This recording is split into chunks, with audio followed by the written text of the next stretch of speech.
Yo, what is good, YouTube? It's your boy Leach, back here with another reaction video. Today we'll be reacting to the biggest questions before training camp: AFC North, Steelers, Ravens, Bengals, and Browns. Let's get right into it. Got the majority of NFL training camp starting in about 3 weeks. 3 weeks though, training camp. Biggest questions. Well, I'm dying to hear a ESPN notification, the Shamar Stewart or Trey Hendrickson contract news, bro. Them deals have to get done before training camp, bro. Please. For AFC North teams. Steelers got the same problem with TJ Watt. Kyle Long with us and a former AFC Browns, North great, Brian Ravens, McFadden, who won 2 Super Bowls with the Steelers, and that's where we start. What an interesting team this is becoming. No, not Brian McFadden again, bro. He's all Steelers, bro. He legit picked him to go to the Super Bowl last year, bro. Daily basis, you're ramping things up. You trade for Ramsey, you trade for DK, you got Aaron Rodgers. We not scared, bro. bro. About how those new pieces Team fit of together, unks. BMAC. So you have a lot of options. Hey, bro, here. we Where not scared, bro. Well, I'm going with on the offensive side, Kyle, Chris, and I'm starting with the wide receivers because you talked about adding Aaron Rodgers, you talked about adding DK, but who else, right? When you look at the wide receiver position, we know we have a legit wide receiver 1 in DK Metcalf, but who is going to emerge to be number 2 and number 3? Calvin Austin, right? Robert Wilson, veteran Robert Woods, who they just signed from the Houston. Or Robert Woods, yeah. I mean, I think the Steelers would be cool at receiver. I mean, yeah, it's definitely their biggest question, I would say. But they did add Jonnu Smith, so that helps them a lot. But Texas, will it be Calvin Austin? I think it'll be Calvin Austin. When you look at Roman Wilson, he's a guy that was expected to have an impact as a rookie, but because of injuries, he couldn't stay on the football field. Roman Wilson. So that's an issue because if you look at this team, go back a year ago at this time, you had George Pickens and no one else. It had to be. They had to figure it out throughout training camp, and it seemed like they had Pickens, but they wanted to trade him because of character issues. Come on, at the wide receiver position. DK Metcalf is a crybaby championship too. like aspirations, especially if you don't have that superstar player at the quarterback position, you're gonna need a lot of production from your wide receivers. I mean, I guess you could say this. You could say George Pickens is a bigger crybaby than DK, which, I don't know if I would say it's probably true. But DK is still a baby, bro. He still throws his temper tantrums. Not wide receiver. I don't know. I think they should have kept George Pickens. They have one. They got to figure out who will emerge to be a consistent, reliable pass catcher for Aaron Rodgers outside of DK Metcalf. Goofy. You know what? Defense wins championships. You understand this better than anybody here, B-Mac. The defense for the Pittsburgh Steelers, that's where I'm going to train my focus on today. It's that inside linebacker position. Who's going to be playing right next to Patrick Queen? Patrick Queen does a great job for this football team. Not really, bro. Patrick Queen was horrible last year, bro. He was not that good, bro. I don't know what the hype is around Patrick Queen. No, bro. Pittsburgh, the users want to know. Is it going to be Peyton Wilson or is it going to be Cole Holcomb? Peyton Wilson's a guy that I've been obsessed with since college. He does everything the right way, and he flashed last year, but the health has been a historical concern for this young man. And when he is on the field, he sees ball, gets ball for the Pittsburgh Steelers. I think he's going to be the favorite. Cole Holcomb is the other one. If you can get this middle of the field locked down with Queen and, of the 2 guys that I'm talking about, a winner, you're going to have a real solid middle of the field for the Pittsburgh Steelers defense. Well, Patrick Queen has to what we're going to get from the Pittsburgh year, Steelers this season on the field with so many new pieces. I feel like we know what we're going to get from the Baltimore Ravens year in and year out. The question mark is when we get to the offseason. But going into this year, both of you guys are looking at something on the offensive line. Kyle, since you're our O-line guy, what is your biggest question? Well, for the Ravens, I mean, it's like your identity is run the football, smash the hell out of the defensive line, and allow Lamar Jackson and Derrick Henry to be superheroes. It sounds really easy in theory, but in practice, it takes 5 offensive linemen as well to get this job done the right way. And for the Baltimore Ravens, I'm looking at the left guard position, okay? And you've got 3 names there that can, come up and be the dude. And I'm starting here at the left guard position with Andrew Voorhees, who's dealt with an ankle. Ben Cleveland, question mark. Garrett Dillinger, 7th round pick out of LSU. These guys all have experience. These guys all have the body type. They've all got the skills to be able to get the job done and be the guy for the Baltimore Ravens. But whoever emerges, whoever thought offensive line would have been a question for the Ravens, like their offensive line, like their history, like they've always had a good offensive line. I'm not gonna lie. But yeah, because the receiving core is good, running back room's good, quarterback room's good. I mean, you got Lamar. I mean, if he was to go down though, I mean, they would still be good, I think. Defense, they have one of the best defenses in the entire league. Yeah, I mean, I guess it does point to offensive line. One of these three is really going to help this Ravens team. But their offensive line is still and a lot of others in our space think is going to be a very, very tough team to play this year offensively. But yeah, they got to figure out left guard. You know what, Kyle, I'm right there with you. You talked about, who's going to figure out that guard position. Well, that's because Patrick McCarry left and signed a nice deal with the Jacksonville Jaguars, and he was one of the more versatile players on their offensive line throughout his tenure there in Baltimore, but he commanded the interior spot of their offensive line. He did so in a consistent way. So that's very, very important because you talked about the running game. Over the last few years, there haven't been an offense that has been as dominant as the Baltimore Ravens in terms of running the football consistently year in and year out. Bro, that has been the Ravens have had a crazy offseason. Yeah, I forgot they got D-Hop too. I mean, look at this. They did lose a lot though. Brandon Stevens, Malik Harrison. Oh, yeah, I forgot Malik Harrison went to the Steelers. That's another good linebacker for them.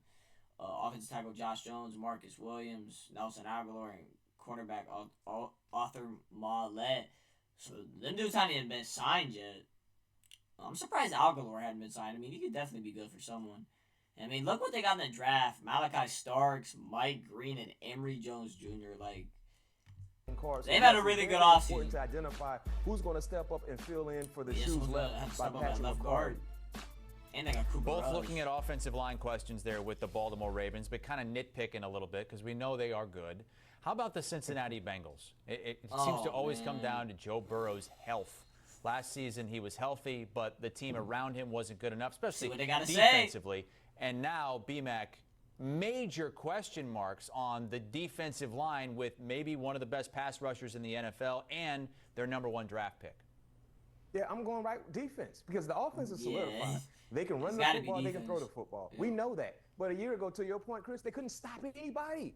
They couldn't stop an infant from crying with a warm bottle of milk right there. All right, bro. Yo, McFadden, bro. Chill, bro. Chillax, bro.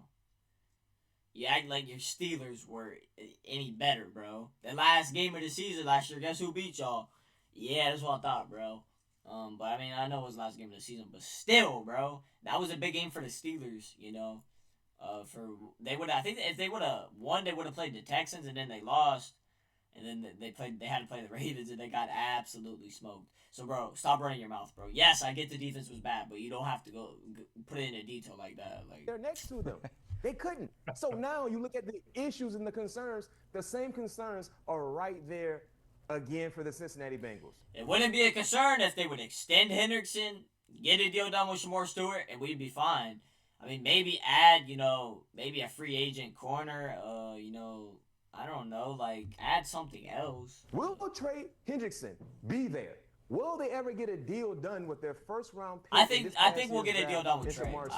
Will Miles Murphy show his first-round pedigree that made him a first-round selection back in 2023? Stewart, please, bro. Because if you do not it's not even Shamar Stewart, it's front office. And put please pressure get on it done. quarterbacks, Please. it doesn't matter how many points your offense can score. You're going to give up just as many as they score, and we saw that from a year ago. So that is the biggest. But I will say this. I think, it's definitely who's going to get after the quarterback. But I wouldn't say it's the defense as a whole. The cornerback room, I know it's the same as last year, but I think CTB is going to have a bounce-back season. Same with DJ Turner, Marco Wilson even. Marco Wilson, we got him off, I think, waivers last year from the Patriots. I mean, I really like what he brought to the team when he came over. Josh Newton in the, I think he'll be playing in the slot where Mike Hilton played. I don't know. Yeah. With this team, you talked about your best defensive player, a top 4 player on your team. Let me see, actually. I want to look this up, make sure I'm not, like...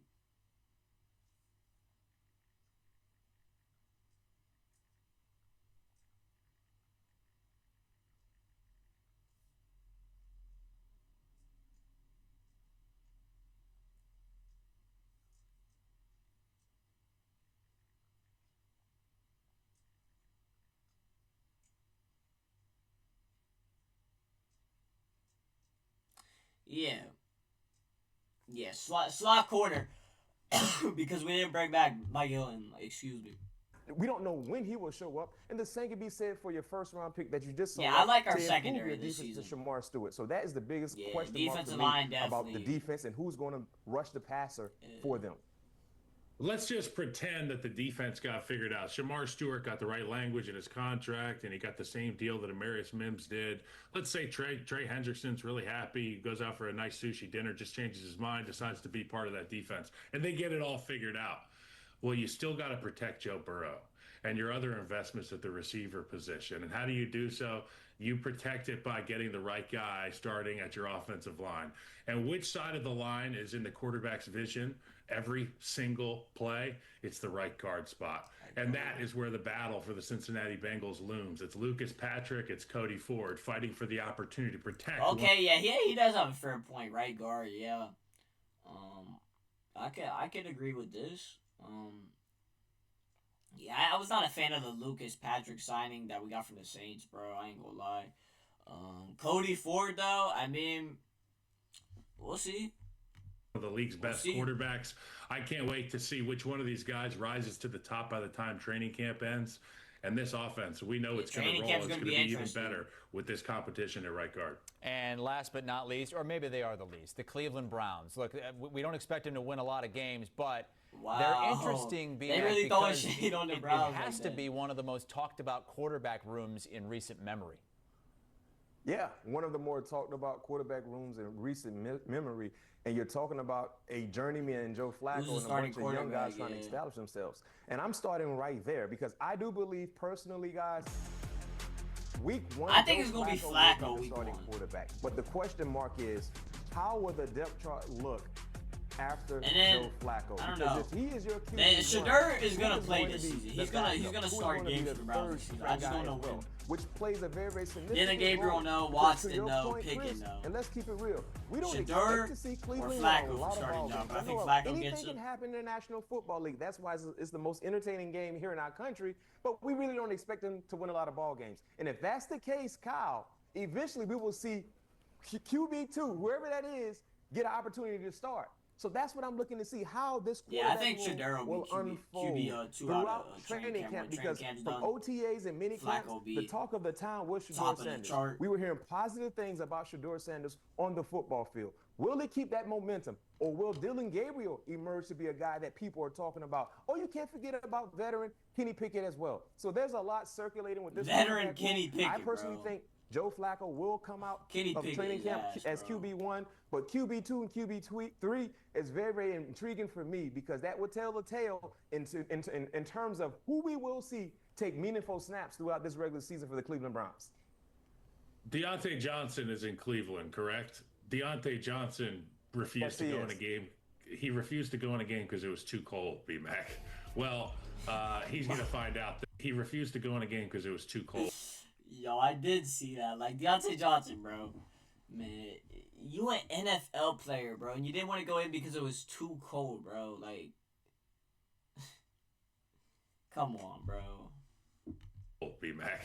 Well, former Steelers he's going to find out that the humidity and the heat doesn't last forever in Cleveland, and that the honeymoon phase that's a good question. Well, wide receiver Deontay I'm interested Johnson to see if he's gotten over his fear of the cold. That's really my Browns take. Bro, you playing in Cleveland, bro. If he's out there with those brownies. It's going to be cold up there. Snow, that lake effect wind.